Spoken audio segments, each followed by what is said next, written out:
जालन्यात दलित व्यक्तीला रस्त्यात अडवून मारहाण, जातीवाचक शिवीगाळ आणि तोंडात बळजबरीनं शेण कोंबल्याचा अत्यंत गंभीर आरोप समोर आलाय. या प्रकरणी तहसील पोलिसांनी बजरंग दलाच्या 6 जणांविरोधात गुन्हा नोंदवलाय. ही कथित घटना 23 मे रोजी जालना शहरातील कन्हैया नगर परिसरातील टी पॉइंट जवळ घडल्याचं तक्रारीत म्हटलंय. तक्रारदार परमेश्वर सुहास हिवाळे हे आपल्या 11 वर्षाच्या मुलासह आणि नारायण कांबळे यांच्यासोबत देऊळगाव राजा येथील आठवडी जनावरांच्या बाजारातून परतत होते.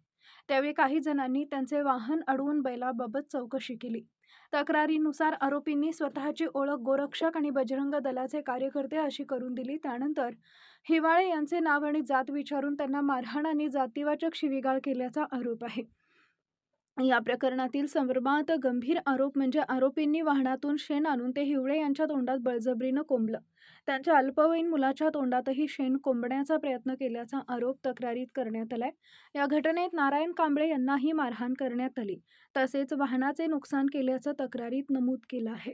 घटनेचे मोबाईल चित्रीकरण करून पोलिसांकडे गेल्यास गंभीर परिणाम भोगावे लागतील अशी धमकी देण्यात आल्याचाही आरोप आहे.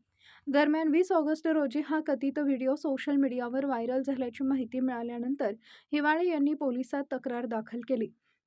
या प्रकरणी व्यंकटेश भगत, अर्जुन सिंग, रितेश देशमुख, शिवराज पिचाडे, यश सरकटे आणि सोमेश पाटील या 6 जणांविरोधात गुन्हा दाखल करण्यात आलाय. भारतीय न्याय संहितेतील विविध कलमांसह अनुसूचित जाती जमाती अत्याचार प्रतिबंधक कायद्यान्वये गुन्हा दाखल करण्यात आलाय. हिवाळे यांना न्याय मिळावा म्हणून एसडीपीआय संघटनेचे इरफान पठाण यांनी पोलिसांकडे दाद मागितली होती.